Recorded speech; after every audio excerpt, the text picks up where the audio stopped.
ধন্যবাদ ডক্টৰ সীমা। আৰু এতিয়া আমাৰ আনজনা আহি নেপালে উন্মোচক, তথাপিও আমি আৰম্ভ কৰোঁ।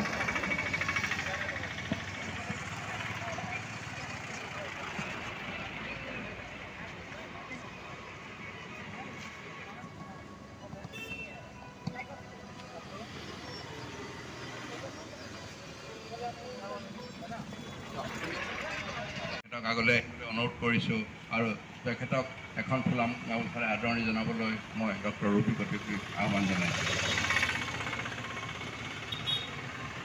এতিয়া আমি আমাৰ আগৰ পদযাত্ৰাটো তেখেতে অংশগ্ৰহণ কৰিছে, এইবাৰো আহিছে, আমি খুব ভাল পাইছোঁ। গতিকে চমুকে দুআষাৰ কৈ পেলাই আমি আমাৰ অনুষ্ঠান আৰম্ভ। শ্ৰদ্ধাৰ উপস্থিত ৰাইজ সকলোকে নমস্কাৰ জনাইছোঁ। আমাৰ এই অনুষ্ঠানটিত মই যোৱাবাৰো উপস্থিত আছিলোঁ, খুব ভাল লাগিছে। আৰু অনাগত সময়ত আমি এই যিটো সজাগতা, এইটো আমি আমাৰ এই গোটেই ৰাইজৰ মাজলৈ লৈ যাব লাগিব।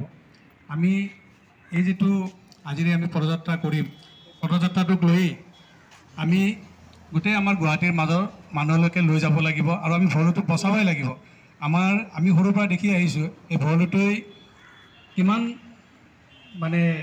তললৈ আমি কিমান তললৈ ইয়াক নমাই লৈ গৈছোঁ। আমাৰ এই মানুহৰে ভুল হৈছে।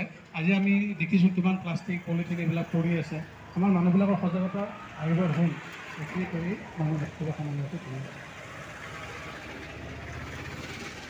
আমি আমাৰ পদযাত্ৰা আৰম্ভ কৰিবলৈ আমাৰ দুইজন অতিথি ডক্টৰ বৰুৱা আৰু ডক্টৰ মিষ্টাৰ মহন্তক আমি অনুৰোধ কৰিবলৈ